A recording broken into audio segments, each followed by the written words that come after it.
ഫെബ്രുവരി 23-ാം തീയതിയിലെ UPSC civil service എക്സാമിന് relevant ആയിട്ടുള്ള ടോപ്പിക്കുകളാണ് നമ്മൾ ഡിസ്കസ് ചെയ്യാൻ വേണ്ടി പോകുന്നതായിട്ടുള്ളത്. അതിൽ ആദ്യത്തേത് രത്നഗിരിയിൽ വെച്ചിട്ട് മാസീവ് ആയിട്ടുള്ള ഒരു ബുദ്ധ ഹെഡിനെ കണ്ടെത്തി എന്ന് പറഞ്ഞിട്ടുള്ള വാർത്തയാണ്. എക്സ്കവേഷനിലെ പ്രധാനപ്പെട്ട ഒരു ബുദ്ധിസ്റ്റ് സൈറ്റ് ആയിട്ടുള്ള രത്നഗിരി എന്നുള്ള ഈ ഒരു കണ്ടുപിടുത്തം വലിയൊരു കണ്ടുപിടുത്തത്തിന്റെ തുടക്കമായിട്ടാണ് കണക്കാക്കുന്നതായിട്ടുള്ളത്. പ്രത്യേകിച്ചും ഇന്ത്യയിൽ കണ്ടെത്തിയതിൽ വെച്ച് ഏറ്റവും വലിയ ബുദ്ധ ഹെഡാണ് രത്നഗിരിയിൽ കണ്ടെത്തിയത് എന്നാണ് ഓർത്തു വെക്കേണ്ടതായിട്ടുണ്ട്. അപ്പോൾ 2024 ഡിസംബർ 1-ന് ആർക്കിയോളജിസ്റ്റുകളും സ്റ്റുഡൻസും ഒക്കെ തന്നെ ഈ ഒരു രത്നഗിരിയിൽ ഒഡീഷയിലെ ഈ ഒരു രത്നഗിരി ബുദ്ധിസ്റ്റ് ഹെറിറ്റേജ് സൈറ്റിൽ ഡിഗിങ് സ്റ്റാർട്ട് ചെയ്തിട്ടുണ്ടായിരുന്നു. അതിൽ ഏകദേശം 1.4 മീറ്റർ നീളമുള്ള ബുദ്ധ ഹെഡാണ് കണ്ടെത്തിയിട്ടുള്ളത്. ഒഡീഷയിലെ തന്നെ ലാർജസ്റ്റ് എവർ ഡിസ്കവറി ആണ് എന്നുകൂടി ഓർത്തു വെക്കുന്നുണ്ട്. അതുപോലെ തന്നെ അടുത്ത് തന്നെയായിട്ട് 2 വലിയ ബുദ്ധ ഹെഡുകളെയും കണ്ടെത്തിയിട്ടുണ്ട്. അപ്പോൾ രത്നഗിരിയുടെ സിഗ്നിഫിക്കൻസ് എന്താണെന്ന് വെച്ചാൽ രത്നഗിരിയെ ഹിൽസ് ഓഫ് ജുവൽസ് എന്നാണ് വിളിക്കുന്നതായിട്ടുള്ളത്. അപ്പോൾ ഈ ഒരു ഒഡീഷയിലുള്ള ബുദ്ധിസ്റ്റ് സൈറ്റുകൾ ഒരു ഡയമണ്ട് ട്രയാങ്കിൾ ഉണ്ട്. അപ്പോൾ ആ ഒരു ഡയമണ്ട് ട്രയാങ്കിളിന്റെ ഒന്ന് വരുന്നതാണ് രത്നഗിരി എന്നുകൂടി ഓർത്തുവെക്കുന്നതാണ്. 5th സെഞ്ചുറി മുതൽ 13th സെഞ്ചുറി AD വരെ ബുദ്ധിസ്റ്റ് ആക്ടിവിറ്റി ഉണ്ടായിരുന്ന സ്ഥലമാണ്. ഇത് ഏകദേശം 16th സെഞ്ചുറി വരെ കണ്ടിന്യൂ ചെയ്തിരുന്നത്. ഏറ്റവും ആക്റ്റീവായിട്ട് 5th സെഞ്ചുറി മുതൽ 13th സെഞ്ചുറി AD മുതൽ വരെ ഉണ്ടായിരുന്നു എന്നുകൂടി ഓർത്തുവെക്കണം. അപ്പോൾ ഈ ഒരു എക്സ്കവേഷനിൽ ഒരു ചൈത്യഗ്രഹ ഒരു ഷൈൻ കോംപ്ലക്സ് ഉണ്ട് അവിടെ എന്നാണ്. അതിനെ കണ്ടെത്തുക എന്നുള്ള ഉദ്ദേശത്തോടെയാണ് എക്സ്കവേഷൻ സ്റ്റാർട്ട് ചെയ്തിട്ടുള്ളത്. നിയർ ബൈയിട്ട് ഉദയഗിരിയിലും അതുപോലെ തന്നെ ലളിത്ഗിരിയിലും കണ്ടെത്തിയത് പോലുള്ള ഒരു ഷ്രൈനിനെ ഇവിടെയും കണ്ടെത്താൻ പറ്റും എന്നാണ് കരുതുന്നതായിട്ടുള്ളത്. ഈ ഒരു രത്നഗിരിയിൽ ബുദ്ധ ഹെഡിനെ കൂടാതെ ഒരു മോണോലിത്തിക് ആയിട്ടുള്ള എലിഫന്റ് സ്കൾച്ചർ ഒറ്റക്കല്ലിൽ തീർത്തുള്ള എലിഫന്റ് സ്കൾച്ചർ കണ്ടെത്തിയിട്ടുണ്ട്. ഒരുപാട് വോട്ടീവ് സ്തൂപാസ് കണ്ടെത്തിയിട്ടുണ്ട്. കൂടാതെ ബ്രിക്ക് അതുപോലെ തന്നെ സ്റ്റോൺ മാസണറി സ്ട്രക്ചേഴ്സ്, സംസ്കൃത ഇൻസ്ക്രിപ്ഷൻസ് സ്റ്റോൺ ടാബ്ലറ്റുകളുടെ മേലെ കുടില അതുപോലെ തന്നെ സിദ്ധമത്രിക തുടങ്ങിയിട്ടുള്ള സ്ക്രിപ്റ്റുകളിലുള്ള സംസ്കൃത ഇൻസ്ക്രിപ്ഷൻസ് കാണാൻ പറ്റുന്നുണ്ട്. അതുപോലെ തന്നെ ഫൈൻ ഗ്രേ വെയർ ആയിട്ടുള്ള പോട്ടറി ഉണ്ട്. ലയൺ പെഡസ്റ്റൽ ബുദ്ധന്റെ സിംഹാസനം എന്ന് വിളിക്കുന്ന ലയൺ പെഡസ്റ്റലിനെയും കാണാൻ വേണ്ടി പറ്റിയിട്ടുണ്ട്. അപ്പോൾ ഇത്തരത്തിലുള്ള ഒരുപാട് എക്സ്കവേഷൻസ് കിട്ടിയിട്ടുണ്ട്. കൂടാതെ ഒരുപാട് ബുദ്ധിസ്റ്റ് ഡെയിറ്റീസിന്റെ വോട്ടീവ് സ്കൾച്ചേഴ്സ് അമോഘ സിദ്ധി, രത്നസംഭവ, അക്ഷോഭയ അതുപോലെ തന്നെ അമിതാഭ തുടങ്ങിയിട്ടുള്ള ഒരുപാട് ബുദ്ധിസ്റ്റ് ഡെയിറ്റീസും കിട്ടിയിട്ടുണ്ട് എന്നുകൂടി ഓർത്തുകൊണ്ടായിരുന്നു. അപ്പോൾ നമ്മൾ നേരത്തെ പറഞ്ഞു ഒരു ഷൈൻ കോംപ്ലക്സ് ഉണ്ടാവും എന്ന രീതിയിലാണ് എക്സ്കവേഷൻ സ്റ്റാർട്ട് ചെയ്തിട്ടുള്ളത്. ആ ഒരു ചൈത്യഗ്രഹ എന്ന് പറയുന്നത് ഉദയഗിരിയിലും ലളിതഗിരിയിലും കണ്ടെത്തിയതുപോലുള്ള ഒരു ഷൈൻ കോംപ്ലക്സ് ഇവിടെ ഇതുവരെ കണ്ടെത്താൻ പറ്റിയിട്ടില്ല. പക്ഷെ ഷൈൻ കോംപ്ലക്സിന്റെ ഷേപ്പിലുള്ള മറ്റൊരു ഭാഗം കണ്ടെത്തിയിട്ടുണ്ട്. അപ്പോൾ അതിന്റെ ഒരു സീക്വൻസും മറ്റുമൊക്കെ പരിശോധിച്ചു വരികയാണ് എന്നുള്ളതാണ്.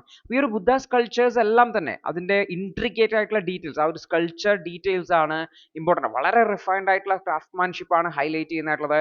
വളരെ എക്സ്പേർട്ട് ആയിട്ടുള്ള ആൾക്കാരാണ് ഈ ഒരു പ്രദേശത്ത് വർക്ക് ചെയ്തിട്ടുള്ളത് എന്നുള്ള ഡീറ്റെയിൽസ് ഒക്കെ വരുന്നുണ്ട്. ഈ ഒരു എക്സ്കവേഷൻ ഓൺഗോയിങ് ആണ്, അതിന്റെ ഒരു തുടക്കം മാത്രമേ ആയിട്ടുള്ളൂ. അപ്പോൾ ആർക്കിയോളജിസ്റ്റുകളും സ്റ്റുഡൻറ്റുകളും അതുപോലെ തന്നെ ഈജിപ്തിലുള്ള അലക്സാണ്ട്രിയ യൂണിവേഴ്സിറ്റിയിലുള്ള എക്സ്പേർട്സും അതുപോലെ തന്നെ ഇന്ത്യയിലെ Pandit Deendayal Upadhyaya institute of archaeology എന്നുള്ള ആൾക്കാരും ഉത്കാൽ യൂണിവേഴ്സിറ്റി ഒഡീഷയിൽ നിന്നുള്ള സ്റ്റുഡൻസും ഒക്കെ റിസർച്ചേഴ്സും ഒക്കെ ചേർന്നിട്ടാണ് ഈ ഒരു എക്സ്കവേഷൻ നടത്തുന്നത് എന്നുകൂടി ഓർത്തു വയ്ക്കേണ്ടതായിട്ടുണ്ട്. അടുത്തൊരു വാർത്ത പ്രൊജക്ട് 76 എന്ന് പറയുന്ന ഇന്ത്യയിൽ ഇൻഡിജിനസ് ആയിട്ട് സബ്മറൈനുകൾ ഡെവലപ്പ് ചെയ്യുന്നതിന് വേണ്ടിയിട്ടുള്ള പദ്ധതികളുമായിട്ട് DRDO മുന്നോട്ട് പോകുന്നു എന്നുള്ളതാണ്. അപ്പോൾ എന്താണ് ഈ പ്രൊജക്ട് 76 എന്നുള്ളതാണ് നമ്മൾ മനസ്സിലാക്കാൻ വേണ്ടി പോകുന്നതായിട്ടുള്ളത്. അപ്പോൾ DRDO ക്യാബിനറ്റ് കമ്മിറ്റി ഓൺ സെക്യൂരിറ്റിയുടെ കയ്യിൽ നിന്ന് പ്രൊജക്ട് 76-ന് വേണ്ടിയിട്ടുള്ള അപ്രൂവലിന് വേണ്ടി ശ്രമിക്കുകയാണ്. ഇൻഡിജിനസ് ആയിട്ട് ഒരു കൺവെൻഷണൽ സബ്മറൈൻ ഉണ്ടാക്കുന്നതിന് വേണ്ടിയിട്ടാണ് DRDO പരിശ്രമിക്കുന്നതായിട്ടുള്ളത്. അപ്പോൾ ഇതിന് വേണ്ടിയിട്ടുള്ള ഇന്റർ മിനിസ്റ്റീരിയൽ കൺസൾട്ടേഷൻസ് ഓൺഗോയിങ് ആണ്. മിനിസ്ട്രീസുമായിട്ടുള്ള കൺസൾട്ടേഷൻ ഓൺഗോയിങ് ആണ്. അതിനുശേഷം ക്യാബിനറ്റ് കമ്മിറ്റി ഓൺ സെക്യൂരിറ്റിയുടെ അപ്രൂവൽ 2 മാസത്തിനുള്ളിൽ കിട്ടുവാണെങ്കിൽ പ്രൊജക്ട് 76 സ്റ്റാർട്ട് ചെയ്യും. സ്റ്റാർട്ട് ചെയ്ത് കഴിഞ്ഞാൽ 8 വർഷം കൊണ്ട് ഈ ഒരു പ്രൊജക്ട് കംപ്ലീറ്റ് ചെയ്യും എന്നുള്ളതാണ്. അപ്പോൾ ടോട്ടൽ നമ്മൾ നോക്കി കഴിഞ്ഞാൽ ആദ്യത്തെ 2-3 വർഷം എന്ന് പറയുന്നത് ഇതിന്റെ ഡിസൈൻ ഫേസ് ആയിരിക്കും. പിന്നെയുള്ള 5 വർഷം കൊണ്ട് കംപ്ലീറ്റ് ചെയ്യും. അങ്ങനെ നോക്കി കഴിഞ്ഞാൽ ടോട്ടൽ 8 വർഷം കൊണ്ട് ഫസ്റ്റ് സബ്മറൈൻ അവൈലബിൾ ആക്കുന്ന രീതിയിലാണ് ഈ ഒരു പ്രൊജക്ട് മുന്നോട്ട് പോകുന്നതായിട്ടുള്ളത്. അപ്പോൾ ഈ ഒരു പ്രൊജക്ട് 76 സബ്മറൈൻ എന്ന് വെച്ചാൽ ഇൻഡിജിനസ് ആണ്. ഏകദേശം 3000 ടൺ ഡിസ്പ്ലേസ്മെന്റ് ഉള്ള ഇതിൽ നിന്ന് മിസൈലുകളൊക്കെ ലോഞ്ച് ചെയ്യാൻ പറ്റുന്ന ലാൻഡ് അറ്റാക്ക് ക്രൂയിസ് മിസൈലുകളൊക്കെ ലോഞ്ച് ചെയ്യുന്ന രീതിയിലുള്ള അതുപോലെ തന്നെ ഒക്കെയുള്ള ഈ ഒരു സബ്മറൈൻസ് ആണ് എന്ന് കൂടി ഓർത്തു വെക്കുന്നതായിട്ട്. അപ്പോൾ DRDO ഇതിനു വേണ്ടിയിട്ട് ഒരു ലാൻഡ് അറ്റാക്ക് ക്രൂയിസ് മിസൈലുകൾ ഡെവലപ്പ് ചെയ്യുന്നുണ്ട് എന്ന് കൂടി ഓർത്തു വെക്കണം. ഇതിന്റെ ഇൻഡിജിനിയസ് കണ്ടന്റ് എന്ന് പറഞ്ഞാൽ 90 മുതൽ 95% ആയിരിക്കും എന്നാണ് പറഞ്ഞിട്ടുള്ളത്. വെപ്പൺസും മിസൈൽസും കോമ്പാറ്റ് മാനേജ്മെന്റ് സിസ്റ്റം സോണാസും അമ്യൂണിഷ്യൻസും കമ്മ്യൂണിക്കേഷൻ സിസ്റ്റംസും എല്ലാം തന്നെ ഈ ഒരു ഇൻഡിജിനസ് ആയി ഡെവലപ്പ് ചെയ്യാനാണ്. വളരെ മിനിമൽ ആയിട്ടുള്ള 5% വരുന്ന 5 മുതൽ 10% വരുന്ന ചിപ്പുകൾ, ഇലക്ട്രോണിക്സ്, ട്യൂബുകളൊക്കെയാണ് ഇമ്പോർട്ട് ചെയ്യാൻ വേണ്ടി ഉദ്ദേശിക്കുന്നത് എന്നുള്ളതാണ്. അപ്പോൾ ഇതിനെ വളരെ അഡ്വാൻസ്ഡ് ആയിട്ടുള്ള ടെക്നോളജി ഉപയോഗിക്കുന്നുണ്ട്. ATV എന്ന് പറയുന്ന അഡ്വാൻസ് ടെക്നോളജി വെസൽ കണക്ഷൻ ഉപയോഗിക്കുന്നുണ്ട്. അതായത് ഈ ഒരു അരിഹന്ത് ക്ലാസ് ആയിട്ടുള്ള ന്യൂക്ലിയർ ബാലിസ്റ്റിക് മിസൈൽ സബ്മറൈൻസുമായിട്ടൊക്കെ കമ്മ്യൂണിക്കേറ്റ് ചെയ്യാൻ പറ്റുന്ന, കണക്ട് ചെയ്യാൻ പറ്റുന്ന രീതിയിലുള്ള, അതുപോലെ ന്യൂക്ലിയർ പവർഡ് ആയിട്ടുള്ള സബ്മറൈൻസുമായിട്ടൊക്കെ കണക്ട് ചെയ്യാൻ പറ്റുന്ന രീതിയിലുള്ള ATV കണക്ഷൻസ് ഡെവലപ്പ് ചെയ്യുന്നുണ്ട് എന്നുള്ളതാണ്. നിലവിൽ 75I എന്ന് പറയുന്ന പ്രോജക്റ്റിന്റെ പ്രൊക്യൂർമെന്റ് നടക്കുന്നുണ്ട്. അതിന്റെ ഭാഗമായിട്ട് 6 കൺവെൻഷണൽ ആയിട്ടുള്ള ഡീസൽ ഇലക്ട്രിക് സബ്മറൈൻസ് പ്രൊക്യൂർ ചെയ്യുന്നുണ്ട്. അതിനുമായി ബന്ധപ്പെട്ട നെഗോഷിയേഷൻസ് നടക്കുകയാണ്. അതുപോലെ തന്നെ ഇതിന്റെ technical evaluation Mazagon dock ship builders, അതുപോലെ ജർമ്മനിയുടെ തൈസൻ ക്രപ്പ് മറൈൻ സിസ്റ്റംസ്, ഇവരും ഈ ടെക്നിക്കൽ ഇവാലുവേഷൻ ക്ലിയർ ചെയ്തിട്ടുണ്ട്. അതിനുശേഷമുള്ള ഡിസ്കഷൻസ് നടക്കുവാണ് എന്ന് കൂടി ഓർത്തുക. അപ്പോൾ പ്രോജക്റ്റ് 75I ഡിസ്കഷൻസ് നടക്കുന്നുണ്ട്. ഏകദേശം 70,000 കോടിയാണ് അതിന്റെ പ്രൊജക്ട് കോസ്റ്റ് ആയിട്ട് കണക്കാക്കിയുള്ളത്.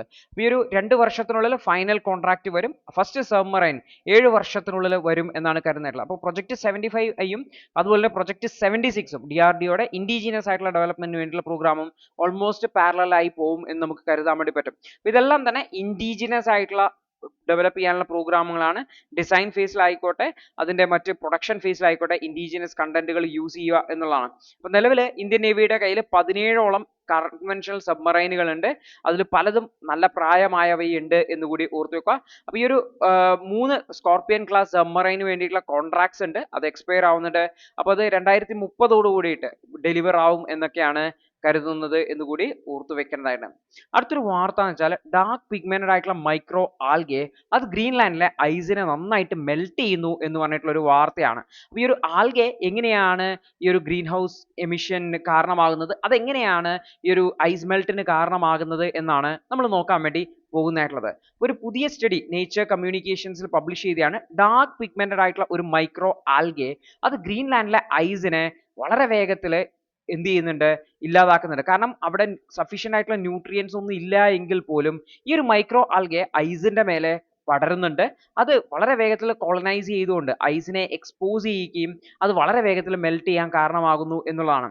ഓർത്ത് വെക്കേണ്ട കാരണം വെച്ചാൽ ഈ ഒരു സിംഗിൾ സെൽ ഇമേജുകൾ കാണിക്കുന്നത് വെച്ചാൽ അവിടുത്തെ കാർബണും നൈട്രജനും ഫോസ്ഫറസ് കണ്ടന്റും ഒക്കെ ഈ ഒരു ആൽഗെ യൂസ് ചെയ്യുന്നുണ്ട് എന്നുള്ളതാണ്. അപ്പോൾ ഇത് ഫോസ്ഫറസിനെ ഇന്റേണലി സ്റ്റോർ ചെയ്യുകയും അതുപോലെ തന്നെ high carbon to nutrient ratio ഉണ്ട്. അതായത് വളരെ ന്യൂട്രിയൻസ് തീരെ ഇല്ലാത്ത എൻവയോൺമെന്റുകളിൽ പോലും സർവൈവ് ചെയ്യാൻ പറ്റുന്ന രീതി, അതിനാവശ്യമായിട്ടുള്ള പോഷക മെറ്റീരിയൽസ് ഇല്ലാത്ത എൻവയോൺമെന്റിൽ പോലും സർവൈവ് ചെയ്യാൻ പറ്റുന്ന രീതിയിലാണ് ആ ഒരു ആൽഗെ പ്രവർത്തിക്കുന്നത് എന്നുള്ളതാണ്. അപ്പോൾ ഇതിന്റെ പ്രത്യേകത വെച്ചാൽ ഇത് സെൽഫ് സഫീഷ്യൻസി ആണ്. അതായത് എക്സ്റ്റേണൽ ന്യൂട്രിയൻസ് തീരെ ഇല്ലെങ്കിൽ പോലും അതിന് എന്ത് ചെയ്യാൻ വേണ്ടി പറ്റും, അതിന് സർവൈവ് ചെയ്യാൻ വേണ്ടി പറ്റും. അതുപോലെ തന്നെ അതിന് വളരെ വേഗത്തിൽ സ്പ്രെഡ് ചെയ്യാൻ വേണ്ടി പറ്റും എന്നുള്ളതാണ്. അപ്പോൾ ഒരുപാട് ഐസ് ഷീറ്റിന്റെ മേലെ കയറിയിട്ടുണ്ട്.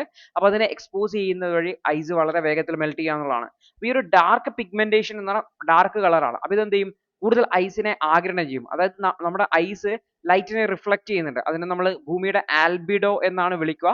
ഭൂമി റിഫ്ലക്ട് ചെയ്യുന്ന ലൈറ്റ് ആണ്. അപ്പോൾ ഐസിന്റെ മേലെ ഈ ഡാർക്ക് പിഗ്മെന്റഡ് ആയിട്ടുള്ള ആൽഗെ വന്നു കഴിഞ്ഞാൽ ഐസിന്റെ ആൽബിഡോ കുറയും. അതായത് ആൽബിഡോ കുറയുകയും ഐസിന്റെ റിഫ്ലക്റ്റിവിറ്റി കുറയുകയും അത് കൂടുതൽ ഹീറ്റിനെ അബ്സോർബ് ചെയ്യുകയും ചെയ്യും. അപ്പോൾ ഈ ആൽഗെ പറ്റിപ്പിടിച്ചിരിക്കുന്ന സ്ഥലത്ത് അവിടുത്തെ ഐസുകൾ വളരെ വേഗത്തിൽ മെൽറ്റ് ആവുകയും ഇത് സീ ലെവൽ റൈസിന് കാരണമാകും എന്നാണ് കരുതുന്നിട്ടുള്ളത്.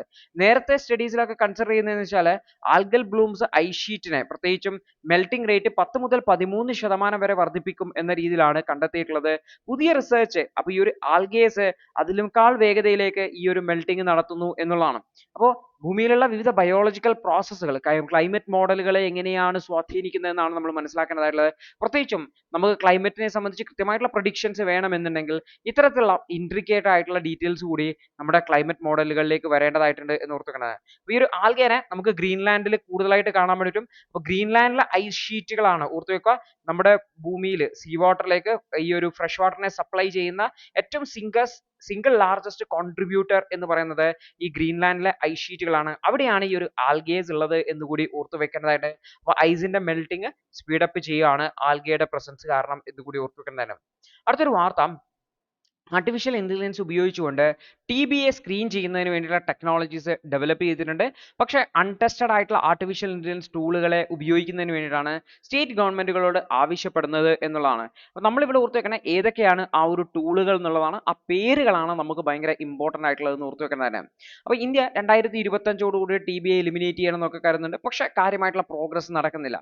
ഇതിനിടയിൽ HTAയുടെ റിപ്പോർട്ട് വളരെയധികം ഡിലേ ആയിട്ടുണ്ട്. Health technology assessment in India report. അതായത് ഇന്ത്യയിൽ ഏതെങ്കിലും ഒരു ടെക്നോളജി ഡെവലപ്പ് ചെയ്ത് ഹെൽത്തുമായി ബന്ധപ്പെട്ട ടെക്നോളജി ഡെവലപ്പ് ചെയ്ത് കഴിഞ്ഞാൽ അതിനെ ടെസ്റ്റ് ചെയ്തിട്ടുള്ള റിപ്പോർട്ടാണ് HTA റിപ്പോർട്ട് എന്ന് വിളിക്കുന്നതായിട്ടുള്ളത്. അപ്പോൾ രണ്ട് ഇൻഡിജിനസ് ആയിട്ടുള്ള AI അസിസ്റ്റഡ് ആയിട്ടുള്ള ചെസ്റ്റ് എക്സ്റേ സൊല്യൂഷൻസ് ഉണ്ട്. അതായത് നമ്മൾ ചെസ്റ്റ് എക്സ്റേ എടുത്തു കഴിഞ്ഞാൽ അത് TB ഉണ്ടോ എന്ന് പരിശോധിക്കുന്നതിന് വേണ്ടിയിട്ടുള്ള AI ടൂൾസുകൾ ഇന്ത്യ ഇൻഡിജിനസ് ആയിട്ട് രണ്ടെണ്ണം ഡെവലപ്പ് ചെയ്തിട്ടുണ്ട്. പേരോർത്തുക QXR അതുപോലെ തന്നെ ജെൻകി എന്ന് വിളിക്കുന്നതായിട്ടുള്ളത്. ഇവ രണ്ടും TB സ്ക്രീനിങ്ങിന് യൂസ്ഫുൾ ആണ്. ഇതിന്റെ ഈ ഒരു ടെസ്റ്റിംഗ് 2024 ഫെബ്രുവരിയിലാണ് കംപ്ലീറ്റ് ചെയ്യുന്നതായിട്ടുള്ളത്. അത് HTN വെബ്സൈറ്റിൽ ഡിസംബർ 2024 പബ്ലിഷ് ചെയ്തിട്ടുള്ളതെന്നും കൂടി ഓർത്തിട്ടുണ്ടായിരുന്നു. ഈ ഒരു HTA പ്രോസസ് എന്ന് പറയുന്നതായിട്ടുള്ളത് ഇത് മാൻഡേറ്ററി അല്ല എങ്കിൽ പോലും സെൻട്രൽ TB ഡിവിഷൻ ഈ HTA റിപ്പോർട്ട് വന്നെങ്കിൽ മാത്രമേ അത് ഇംപ്ലിമെന്റ് ചെയ്യുന്നതിന് വേണ്ടിയിട്ട് കൊടുക്കാറുള്ളൂ എന്നും കൂടി ഓർത്തു വെക്കേണ്ടതായിട്ട്. അപ്പോൾ ഈ ഒരു HTA റിപ്പോർട്ടും MTAB അപ്രൂവലും ഒക്കെ വന്ന് QXRഉം ജെൻകിയും ഇതുവരെ പ്രോഗ്രാമാറ്റിക്കലി ഈ ഒരു ഇംപ്ലിമെന്റ് ചെയ്യപ്പെട്ടിട്ടില്ല. മറ്റൊരു ടൂൾ ഉണ്ട് ഡീപ് CXR എന്ന് പറയുന്നത്. ഇത് HTA അസസ്മെന്റ് ചെയ്യാതെ ഇന്ത്യയിൽ യൂസ് ചെയ്യാൻ വേണ്ടിയിട്ട് അനുമതി കൊടുത്തിട്ടുണ്ടെന്നാണ്. അപ്പോൾ ഇവിടെ ടെസ്റ്റിംഗ് കഴിഞ്ഞ സാധനം ഇംപ്ലിമെന്റ് ചെയ്തിട്ട് ടെസ്റ്റിംഗ് ചെയ്യാത്ത സാധനം അനുമതി കൊടുത്തിട്ടുണ്ടെന്നാണ് പറയുന്നത്. അപ്പോൾ ഈ ഡീപ്പ് CXR ഇതും ഇതേപോലത്തെ ഒരു ടൂൾ തന്നെയാണ്. അത് സ്റ്റേറ്റുകളോട് ഉപയോഗിക്കാൻ പറഞ്ഞിട്ടുണ്ട്. പക്ഷേ AI സൊല്യൂഷൻസ് ആവശ്യപ്പെട്ടിട്ടുള്ള സ്റ്റേറ്റുകളാണ് നിങ്ങൾ ഡീപ് CXR ഉപയോഗിച്ചോ എന്ന് ഹെൽത്ത് മിനിസ്ട്രി പറഞ്ഞുള്ളതെന്നും കൂടി ഓർത്ത് വെക്കുന്നുണ്ട്. അപ്പോൾ DXCXR എന്ന് പറഞ്ഞു കഴിഞ്ഞാൽ ഒഫീഷ്യലി കമ്മ്യൂണിക്കേറ്റ് ചെയ്തിട്ടില്ല. ഇത് ഫ്രീ ഓഫ് കോസ്റ്റ് ആയിട്ടാണ് പ്രൊവൈഡ് ചെയ്യുന്നത് എന്ന് കൂടി ഓർത്ത് വെക്കേണ്ടതാണ്. ഇപ്പോൾ ഡീപ് CXRന്റെ കൺസേൺ എന്താണെന്ന് വെച്ചാൽ ഇതിന് ഹൈ ആക്യുറസി ഉണ്ട് എന്ന് പറയുന്നുണ്ടെങ്കിൽ പോലും ഇതിന്റെ സെൻസിറ്റിവിറ്റി പെർഫോമൻസ് തുടങ്ങിയിട്ടുള്ളതിനെ സംബന്ധിച്ച് കൃത്യമായിട്ടുള്ള ഐഡിയ ഇല്ല. അതേസമയത്ത് QXRഉം ജെൻകിയും എന്ന് പറഞ്ഞു കഴിഞ്ഞാൽ ഇതിൽ കുറച്ചുകൂടി ഡീറ്റെയിൽ ആയിട്ടുള്ള സ്റ്റഡീസ് അവൈലബിൾ ഉണ്ട്. ബെറ്റർ പെർഫോമൻസ് ആണ്, ആക്യുറസി ഉണ്ട് എന്നൊക്കെയാണ് കരുതുന്നതായിട്ടുള്ളത്. ഇപ്പോൾ QXRന് ഹൈ സെൻസിറ്റിവിറ്റിയും സ്പെസിഫിസിറ്റി ഉണ്ട്. വേൾഡ് ഹെൽത്ത് ഓർഗനൈസേഷൻ ഒരുപാട് രാജ്യങ്ങളിൽ റെക്കമെൻഡ് ചെയ്തിട്ടുണ്ടെന്ന് ഓർത്തുക. അതുപോലെ തന്നെ ജെൻകിയും മൾട്ടിപ്പിൾ സൈറ്റുകളിൽ ഇംപ്ലിമെന്റ് ചെയ്തിട്ടുണ്ടെന്ന് ഓർത്തുക. അപ്പോൾ ഈ പേരുകളാണ് ഓർത്തുക. QXR, ജെൻകി, ഡീപ് CXR ഇതൊക്കെ എന്താണ് chest X-ray CXR chest X-ray എന്ന് ഓർത്ത് വെക്കുക. TB ടെസ്റ്റ് ചെയ്യാൻ വേണ്ടിയിട്ടുള്ള ആർട്ടിഫിഷ്യൽ ഇന്റലിജൻസ് ടൂളുകളാണ്. അപ്പോൾ ഇതെല്ലാം QXRഉം ജെൻകിയും എന്ന് പറഞ്ഞു കഴിഞ്ഞാൽ വളരെ കോസ്റ്റ് ഇഫക്റ്റീവ് ആണ്. 30 രൂപ 22 രൂപക്കൊക്കെയാണ് ഇത് പെർ സ്ക്രീനിങ് കോസ്റ്റ് വരുന്നതായിട്ടുള്ളത്. വേൾഡ് ഹെൽത്ത് ഓർഗനൈസേഷൻ ആക്യുറസി സ്റ്റാൻഡേർഡുകൾ മീറ്റ് ചെയ്യുന്നുണ്ട് എന്ന് കൂടി ഓർത്ത് വെക്കുക. അപ്പോൾ ഈ TBനെ ഡിറ്റക്ട് ചെയ്യാൻ വേണ്ടിയിട്ട് ചെസ്റ്റ് TB ഡിറ്റക്ട് ചെയ്യാൻ വേണ്ടിയിട്ട് ചെസ്റ്റ് എക്സ്റേസ് ഉപയോഗിക്കാൻ വേണ്ടി പറ്റും. അതിനെ വളരെ വേഗത്തിൽ എളുപ്പത്തിൽ ഡിറ്റക്ട് ചെയ്യാൻ വേണ്ടിയിട്ട് നമ്മൾ ഹ്യൂമൻ എറർ ഒഴിവാക്കാൻ വേണ്ടിയിട്ട് ഇത്തരത്തിലുള്ള ആർട്ടിഫിഷ്യൽ ഇന്റലിജൻസ് ടൂളുകൾ ഉപയോഗിക്കാൻ വേണ്ടി പറ്റും.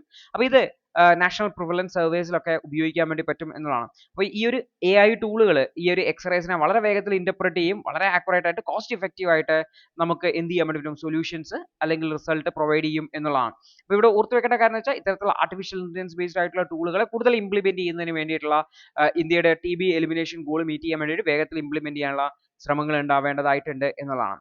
അടുത്തൊരു വാർത്ത എന്ന് വെച്ചാൽ ഒരു സ്റ്റഡിയുമായി ബന്ധപ്പെട്ടാണ്. കോൾ പവേർഡ് ആയിട്ടുള്ള തെർമൽ പവർ പ്ലാന്റുകൾ അവിടുത്തെ പ്രൊഡക്റ്റ് ഈൽഡിനെ ക്രോപ്പ് ഈൽഡിനെ നെഗറ്റീവായിട്ട് ബാധിക്കുന്നുണ്ട് എന്ന് പറഞ്ഞിട്ടുള്ള ഒരു സ്റ്റഡിയാണ്. അതായത് ഈ ഒരു തെർമൽ പവർ പ്ലാന്റുകൾ പ്രത്യേകിച്ചും കോൾ യൂസ് ചെയ്യുന്ന തെർമൽ പവർ പ്ലാന്റ് ഉണ്ടെങ്കിൽ അവിടെ നൈട്രജൻ ഓക്സൈഡ്സും ഓസോൺ എമിഷൻസ് ഒക്കെ ഉണ്ടാവുന്നുണ്ട്. അപ്പോൾ ഈ ഒരു ഓസോണിന്റെ എമിഷൻസ് ഒക്കെ കോൾ ഫയർഡ് ആയിട്ടുള്ള പവർ പ്ലാന്റുകളിൽ നിന്ന് ഉണ്ടായി കഴിഞ്ഞാൽ അത് സ്റ്റാപ്പിൾ ക്രോപ്പുകളായിട്ടുള്ള വീറ്റിന്റെയും റൈസിന്റെയും ഒക്കെ പ്രൊഡക്ഷൻ 10% വരെ കുറക്കാൻ കാരണമാകുന്നുണ്ട്. പ്രൊഡക്ഷൻ ലെവൽ പ്രൊഡക്ടിവിറ്റി കുറയാൻ കാരണമാകുന്നുണ്ട് എന്നുള്ളതാണ്. അപ്പോൾ ആവറേജ് നോക്കി കഴിഞ്ഞാൽ 6 വർഷത്തെ yield ഗ്രോത്ത് ഒക്കെ കുറയുന്നതിന് വേണ്ടിയിട്ട് ഇത് കാരണമാകുന്നു എന്നുള്ളതാണ്. ഓർത്ത് വെക്കേണ്ട കാര്യം ഇതിന് റീജിയണൽ ആയിട്ടുള്ള വേരിയേഷൻ ഉണ്ട്. സെൻട്രൽ നോർത്ത് ഇന്ത്യയിൽ വീറ്റ് പ്രൊഡക്ഷനെയാണ് പ്രൈമറിലി ബാധിക്കുന്നതെങ്കിൽ സൗത്ത് ഇന്ത്യയിൽ റൈസ് പ്രൊഡക്ഷനെയാണ് പ്രധാനമായിട്ടും ഈ ഒരു എമിഷൻ ബാധിക്കുന്നതെന്നും കൂടി ഓർത്ത് വെക്കേണ്ട തന്നെ. അപ്പോൾ ഇന്ത്യയിൽ നോക്കി കഴിഞ്ഞാൽ ഏകദേശം 120 വർഷത്തേക്കുള്ള കോൾ റിസർവുകൾ ഓൾറെഡി അവൈലബിൾ ആണ്. സോ കോളിനെ നമ്മൾ കണ്ടിന്യൂ ചെയ്യുകയാണെങ്കിൽ അത് അഗ്രികൾച്ചർ പ്രൊഡക്ഷനെ കൂടി നെഗറ്റീവായിട്ട് ബാധിക്കും എന്നുള്ള കാര്യം കൂടി ഓർത്ത് വെക്കേണ്ട തന്നെ. അപ്പോൾ ഈ ഒരു ആർട്ടിക്കിളിൽ തന്നെ ഒരുപാട് അൾട്ടർനേറ്റീവ്സ് പ്രൊവൈഡ് ചെയ്യുന്നുണ്ട്. അതായത് കോൾ പവേർഡ് ആയിട്ടുള്ള പ്ലാന്റുകളിൽ നിന്ന് മാറിയിട്ട് ഇന്ത്യ വിൻഡ് പവേഴ്സ് യൂസ് ചെയ്യാൻ വേണ്ടി ശ്രമിക്കുക. വിൻഡ് ലോകത്ത് തന്നെ 4th largest wind power producer ആണ്. അപ്പോൾ ഇന്ത്യയിൽ 9 സ്റ്റേറ്റ്സ് എല്ലാം ചേർന്ന് 9 സ്റ്റേറ്റുകൾ ചേർന്നിട്ട് തന്നെ 50 ഗിഗാവാട്ടോളം ഇലക്ട്രിസിറ്റി വിൻഡിൽ നിന്ന് പ്രൊവൈഡ് ചെയ്യുന്നുണ്ട്. അതുപോലെ തന്നെ പ്രൈവറ്റ് കമ്പനീസും മറ്റുമൊക്കെ വിൻഡ് ജനറേഷനിലേക്ക് കോൺട്രിബ്യൂട്ട് ചെയ്യുന്നുണ്ട് എന്ന് കൂടി ഓർത്ത് വെക്കുക. മറ്റൊന്നാണ് സോളാർ പാനലുകൾ. റൂഫ് ടോപ്പ് സോളാർ പാനലുകൾ യൂസ് ചെയ്യാം. ലാർജ് സ്കെയിൽ സോളാർ ഫാമുകൾ ഉപയോഗിച്ചുകൊണ്ട് സൺലൈറ്റിന് ഇലക്ട്രിസിറ്റി ആക്കാം. ഗവൺമെന്റ് സബ്സിഡികളൊക്കെ പ്രൊവൈഡ് ചെയ്യുന്നുണ്ട്. PM കുസും പോലുള്ള പദ്ധതികൾ വഴി ഒക്കെ നൽകുന്നുണ്ട് എന്ന് കൂടി ഓർത്ത് വെക്കണം. അപ്പോൾ സോളാർ പാനൽ അഡോപ്റ്റേഷൻ കൊണ്ടുവന്ന് മെച്ചപ്പെടുത്താൻ വേണ്ടിയിട്ടും. മറ്റൊന്നാണ് ഹൈഡ്രോ പവർ ആണ്. വെള്ളത്തിൽ നിന്ന് ഇലക്ട്രിസിറ്റി ഉപയോഗിക്കുക. ഡാമുകൾ പണിയുന്നുണ്ട്.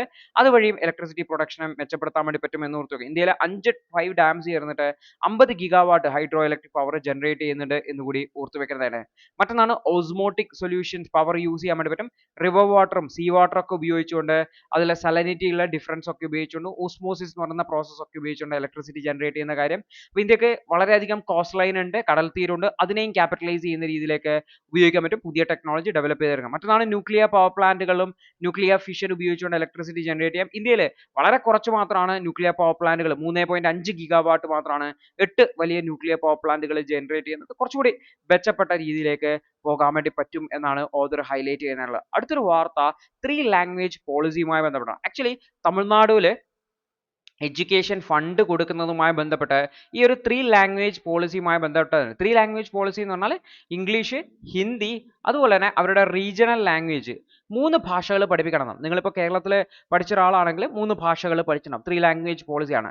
പക്ഷെ തമിഴ്നാട് അവർ ഹിന്ദിനെ ഓപ്പോസ് ചെയ്യുന്നുണ്ട്. കാരണം ഹിന്ദി എൻഫോഴ്സ് ചെയ്യുന്നത് അവർക്ക് ഇഷ്ടമല്ല. സോ അവർ 2 ലാംഗ്വേജ് പോളിസിയാണ് ഫോളോ ചെയ്യുന്നതായിട്ടുള്ളത്. പക്ഷെ സെൻട്രൽ ഗവൺമെന്റ് അതായത് നാഷണൽ എഡ്യൂക്കേഷൻ പോളിസി പ്രകാരം 3 ലാംഗ്വേജ് പോളിസിയാണ്. അതുകൊണ്ട് തന്നെ യൂണിഫോം ആയിട്ട് 3 ലാംഗ്വേജ് പോളിസി തന്നെ ഇംപ്ലിമെന്റ് ചെയ്യണം എന്ന് പറഞ്ഞ നിർബന്ധം പിടിക്കുകയാണ്. അപ്പോൾ 3 ലാംഗ്വേജ് പോളിസി ഇംപ്ലിമെന്റ് ചെയ്യുന്നില്ല, അതായത് ഹിന്ദി നിർബന്ധമായി പഠിപ്പിക്കുന്നില്ല എങ്കിൽ സെൻട്രൽ ഫണ്ടിങ് കിട്ടില്ല എന്നുള്ളതാണ് സെൻട്രൽ ഗവൺമെന്റ് വാദമായിട്ടുള്ളത്. പക്ഷേ ഇതിനെ തമിഴ്നാട് ഗവൺമെന്റ് ശക്തമായിട്ട് എതിർക്കുകയാണ്. കാരണം ഹിന്ദി പഠിക്കേണ്ട ആവശ്യകതയില്ല തമിഴിലുള്ള ആൾക്കാർക്ക് എന്നാണ് അവരുടെ വാദമായിട്ടുള്ളത്. ഗ്ലോബൽ ലാംഗ്വേജ് ആയിട്ടുള്ള ഇംഗ്ലീഷും അവരുടെ ലാംഗ്വേജ് ആയിട്ടുള്ള സ്റ്റേറ്റ് ലാംഗ്വേജ് ആയിട്ടുള്ള തമിഴും പഠിച്ചാൽ മതി. മറിച്ച് അത് ഈ ഒരു നോർത്ത് ഇന്ത്യൻ സംസ്ഥാനങ്ങളുടെ അല്ലെങ്കിൽ നോർത്ത് ഇന്ത്യൻ വിഭാഗക്കാരുടെ ഒരു ഫോഴ്സിങ് ആണ് എന്നുള്ള രീതിയിലാണ് തമിഴ്നാട് അതിനെ ലിങ്ക് ചെയ്യുന്നതായിട്ടുള്ളത്. മുമ്പും ഈ ഒരു ഹിന്ദി ഇമ്പോസ് ചെയ്യാനുള്ള ശ്രമം ഉണ്ടായപ്പോൾ തമിഴ്നാടുവിൽ വലിയ പ്രതിഷേധങ്ങളൊക്കെ ഉണ്ടായിരുന്നു. ദ്രാവിഡ മുന്നേറ്റ കഴകം പോലുള്ള പ്രതിഷേധങ്ങൾ, ദ്രാവിഡ മുന്നേറ്റം ഒക്കെ ഉണ്ടായിട്ടുണ്ടായിരുന്നു എന്നുകൂടി ഓർത്തു വെക്കുന്നത് തന്നെ.